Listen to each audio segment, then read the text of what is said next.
Assalamualaikum warahmatullahi wabarakatuh. Perkenalkan, kami dari kelompok perbandingan sistem peradilan anak dalam sistem common law dan sistem hukum civil law. Dan di sini saya Abian Zorif, NPM saya 2221000169. Di sini saya sebagai moderator yang akan membawa acara presentasi kali ini. Sebelum itu, saya akan memperkenalkan rekan-rekan saya, anggota-anggota saya yang akan membantu saya untuk memaparkan atau mempresentasikan poin-poin penting mengenai perbandingan sistem peradilan anak dalam sistem common law baik civil law. Baik, silakan untuk memperkenalkan diri. Perkenalkan, nama saya Muhammad Abid Siraj dengan NPM 22154. Perkenalkan, nama saya Rianto, NPM 221000175.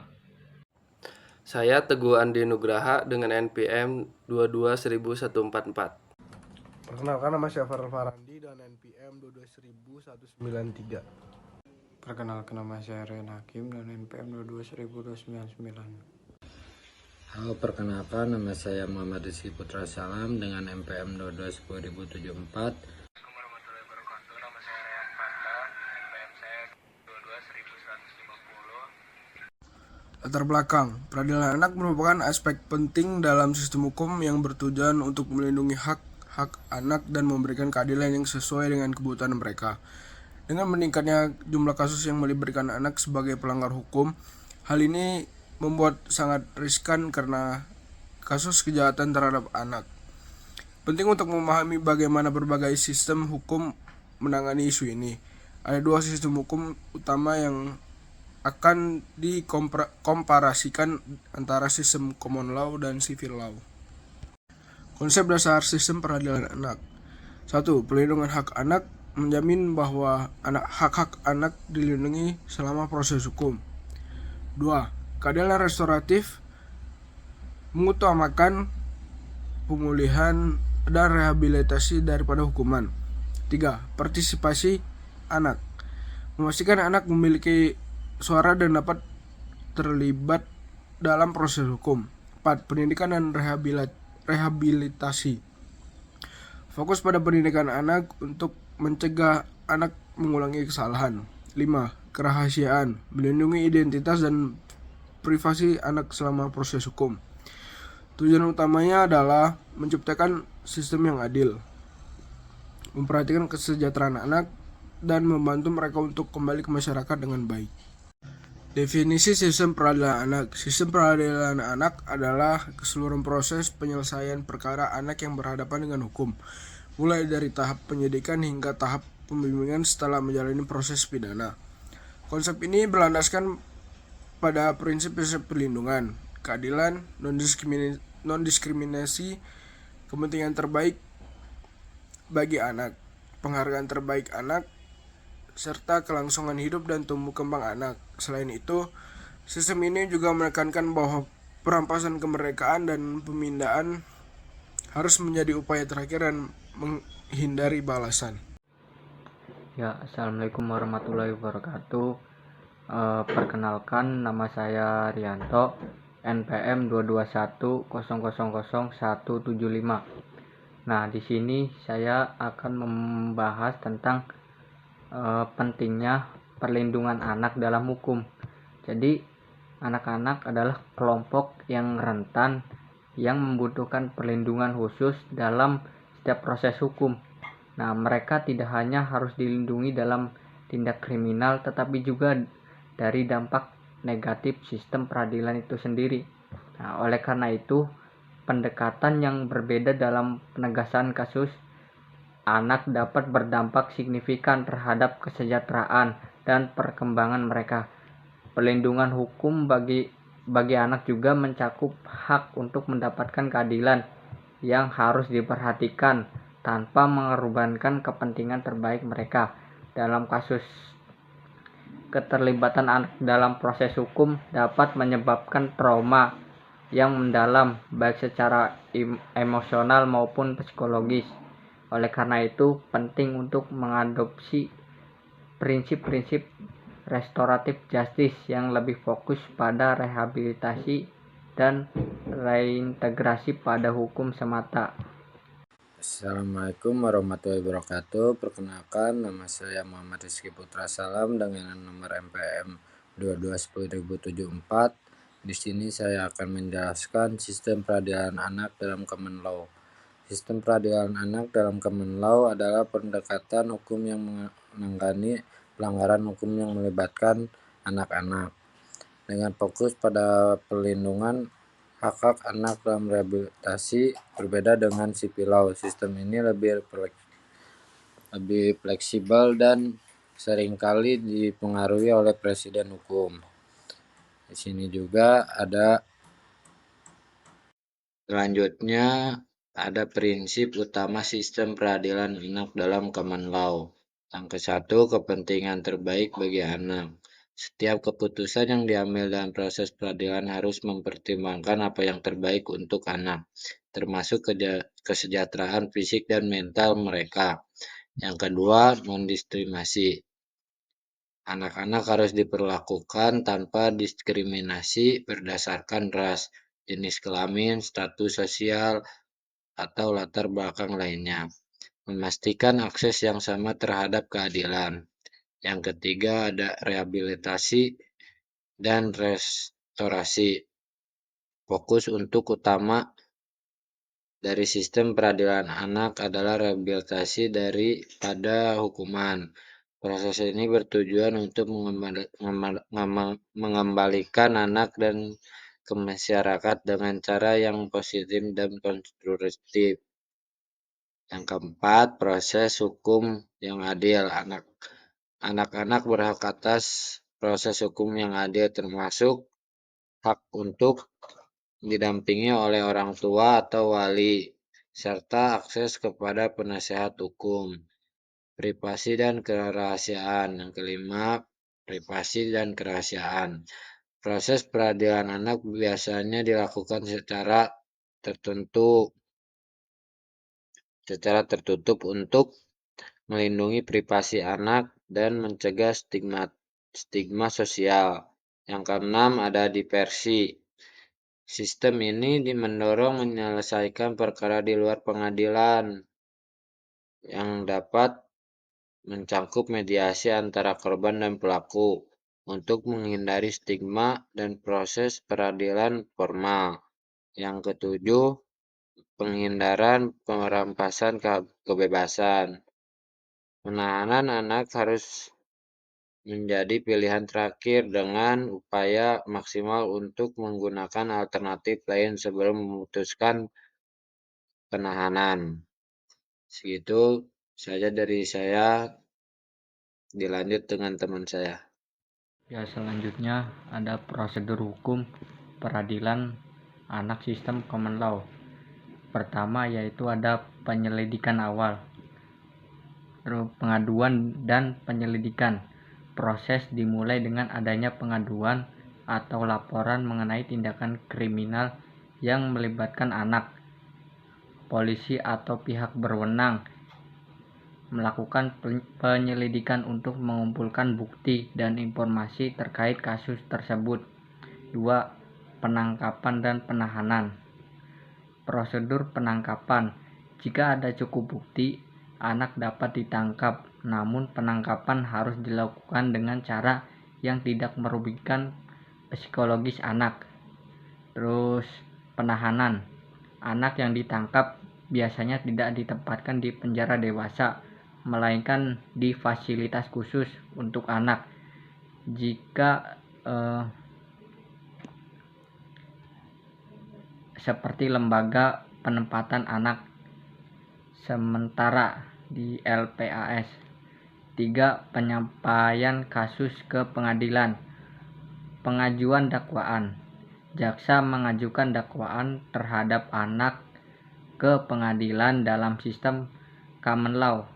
Jaksa memiliki peran penting dalam menentukan apakah kasus akan dilanjutkan ke pengadilan. 4. Sidang pengadilan. Hakim dan proses sidang. Sidang dilakukan di hadapan hakim dan anak berhak didampingi orang tua atau wali serta penasehat hukum. proses ini seringkali bersifat tertutup untuk melindungi privasi anak. Terus penyampaian bukti. Selama sidang, bukti akan disampaikan oleh jaksa dan pembelaan akan diberikan kepada yang kelima yaitu putusan pengadilan. Di situ ada pertimbangan hakim. Hakim mempertimbangkan berbagai faktor termasuk usia anak, latar belakang sosial, dan beratnya tindak pidana sebelum menjatuhkan putusan. Terus alternatif hukuman. Dalam banyak kasus, hakim lebih cenderung memilih opsi rehabilitasi daripada hukuman penjara, mengikuti prinsip bahwa tujuan utama adalah untuk memulihkan dan mendidik anak. 6. Rehabilitasi dan pembimbingan. Program rehabilitasi. Jika anak dijatuhi hukuman, mereka biasanya akan diarahkan ke program rehabilitasi yang dirancang untuk membantu mereka berintegrasi kembali ke masyarakat. Selanjutnya, monitoring pasca putusan. Setelah menjalani hukuman atau program rehabilitasi, anak akan terus dipantau untuk memastikan perkembangan positif mereka. Upaya hukum lanjutan. Yang ketujuh, upaya hukum lanjutan yaitu banding. Anak atau penasihat hukum dapat mengajukan banding jika merasa putusan pengadilan tidak adil. Assalamualaikum warahmatullahi wabarakatuh. Nama saya Rehan Fadlan, NPM saya 22.150. Akan menjelaskan sistem peradilan anak dalam civil law. Sistem peradilan anak dalam civil law adalah pendekatan hukum yang dirancang khusus untuk menangani pelanggaran hukum yang melibatkan anak-anak. Sistem ini mengakui bahwa anak-anak memiliki kebutuhan dan hak yang berbeda dibandingkan dengan orang dewasa, sehingga memerlukan perlakuan yang lebih sesuai dengan perkembangan mereka. Assalamualaikum warahmatullahi wabarakatuh. Perkenalkan, nama saya Rehan Hakim dan NPM 22.129. Di sini saya akan menjelaskan tentang prinsip utama peradilan anak sistem hukum sipil law. Berikut adalah prinsip-prinsip utama yang digunakan dalam sistem peradilan anak di Indonesia yang dapat diadaptasi sebagai acuan untuk sipil law.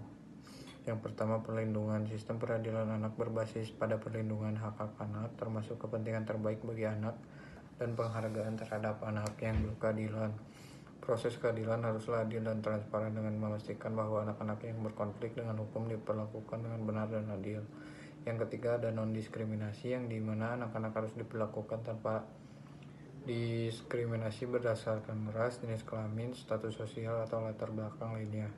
Lalu yang keempat, ada kepentingan terbaik bagi anak. Setiap keputusan yang diambil dalam proses peradilan harus mempertimbangkan apa yang terbaik untuk anak, termasuk kesejahteraan fisik dan mental mereka. Yang kelima, proporsional. Hukumannya harus proporsional dengan tindakan yang dilakukan anak dengan mempertimbangkan usia, latar belakang sosial anak. Perkenalkan, nama saya Farel Farandi dan NPM 221000193. Kemudian di sini saya akan mempresentasikan tentang prosedur hukum peradilan anak civil law. Yang pertama, ada penyidikan awal. Polisi dan jaksa. Polisi melakukan penyidikan awal untuk mengumpulkan bukti-bukti yang relevan. Jaksa kemudian mereview bukti-bukti tersebut untuk menentukan apakah ada indikasi tindak pidana yang dilakukan oleh anak. Kemudian ada rencana aksi. Polisi dan jaksa bekerja sama untuk membuat rencana aksi yang spesifik untuk menginvestigasi kasus tersebut. Kemudian yang kedua, ada penyelidikan formal. Di penyelidikan formal ada surat panggilan. Anak yang diduga melanggar hukum akan menerima surat panggilan resmi untuk datang ke kantor polisi atau jaksa. Kemudian ada juga waktu dan tempat. Waktu dan tempat kunjungan harus dikomunikasikan secara jelas kepada anak dan orang tuanya. Yang ketiga, ada sidang peradilan. Persyaratan sidang, orang tua atau wali. Anak harus didampingi oleh orang tua atau wali selama proses peradilan. Kemudian ada advokat atau penasihat hukum. Meskipun tidak wajib, anak dapat didampingi oleh advokat atau penasihat hukum jika tersedia. Kemudian ada jenis hakim. hakim majelis untuk kasus-kasus yang kompleks atau diancam pidana 7 tahun atau lebih. Sidang dapat dilakukan dengan hakim majelis. Namun untuk kasus-kasus yang lebih sederhana, sidang bisa dilakukan dengan hakim tunggal. Analisis kasus dalam sistem common law. Nah, di sini ada kasus pelanggaran hukum yang dilakukan oleh anak di bawah umur. Latar belakang, anak berusia 15 tahun dituduh melakukan pencurian kecil. Lalu ditangkap setelah mencuri barang dari toko lokal seperti warung. Nah, proses hukum. Nah, yang tahap pertama yaitu penyelidikan. Penyelidikan awal dilakukan oleh polisi dan lalu bukti serta saksi itu dikumpulkan. Kemudian ada sidang awal. Anak dihadapkan di pengadilan anak. Hak untuk didampingi pengacara pastinya dijamin. Nah, kemudian ada negosiasi. Jaksa menawarkan tawaran untuk penyelesaian termasuk program rehabilitasi untuk anak. Nah, kemudian ada hasil kasus. Anak mengakui bersalah dan setuju dengan tawaran rehabilitasi. Dia wajibkan mengikuti program konseling dan pelayanan masyarakat. Nah, kemudian ada prinsip utama yang diterapkan. Nah, yang pertama, kepentingan terbaik bagi anak. Anak difokuskan pada rehabilitasi, bukan untuk menghukum anak itu. Nah, kemudian ada perlindungan dan privasi. Identitas anak sebaiknya dijaga untuk melindungi dari stigma-stigma buruk di luar sana. Nah, kemudian ada partisipasi anak. Anak diberikan kesempatan untuk menyampaikan pendapat selama proses. Nah, selanjutnya ada analisis kasus dalam sistem sipil law. Nah, di sini ada kasus pelanggaran hukum yang dilakukan oleh anak di bawah umur. Latar belakang anak. Nah, seorang anak berusia 14 tahun dituduh melakukan tindakan vandalisme di sekolah. Nah, kemudian dikenakan tuntutan oleh pihak sekolah setelah merusak fasilitas. Selanjutnya ada proses hukum. Nah, tahap pertama penyelidikan. Lembaga Perlindungan Anak dan pihak berwenang melakukan penyelidikan awal untuk mengumpulkan bukti. Nah, tahap selanjutnya ke pengadilan anak. Kasus diajukan ke pengadilan anak, di mana proses lebih informal.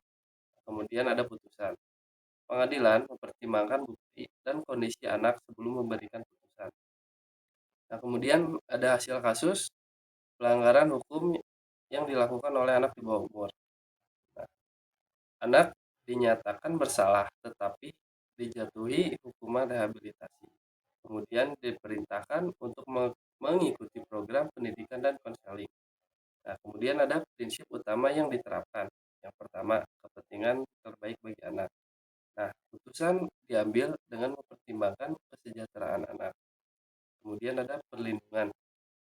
Nah, identitas anak harus dijaga untuk menghindari stigma-stigma buruk dari orang-orang di luar sana. Nah, kemudian pendekatan restoratif.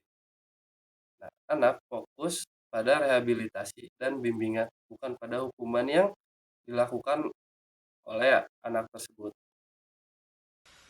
Baik, sistem peradilan anak dalam common law. Sistem peradilan anak dalam common law adalah pendekatan hukum yang menangani pelanggaran hukum yang melibatkan anak-anak dengan fokus pada perlindungan hak-hak anak dan rehabilitasi.